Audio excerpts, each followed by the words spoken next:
It's not just about visionary leadership. Proactive culture is about visible leadership. This is not the time for the autocrat that descends from on high when he or she only has something heavy to say.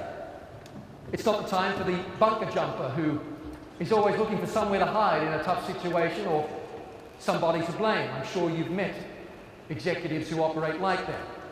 This is the time for the power of identification. We've all heard, we all remember, I'm sure, part of Winston Churchill's great speech, which starts, "We shall fight them on the beaches, we shall fight on the landing grounds."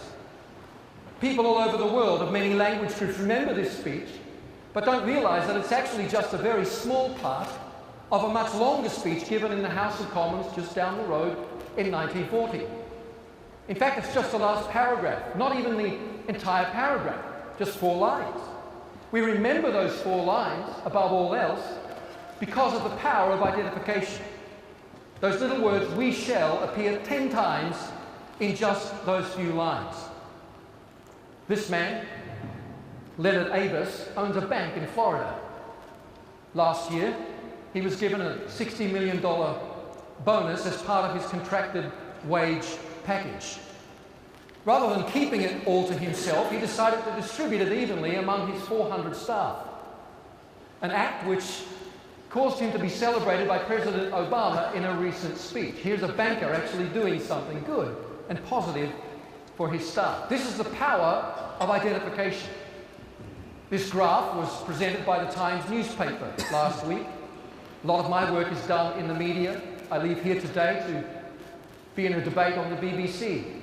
But this particular graph shows the incidence of certain words that have appeared in the Times newspaper since 1985.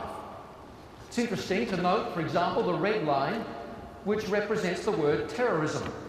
No surprise to us, there's a peak in 2001. But the word that fascinated me when I saw this was that pink line, which represents the incidence of the word sorry. Now in Britain, I think that reflects the fact that politics here has become much more personality-driven. And I think it is across Europe generally today. So people are looking for political leaders to take personal responsibility. But I think it also shows that even among the wider sphere of leadership in the corporate world and civic leadership, there is a desire among people for a leadership that is visible, accountable, responsible.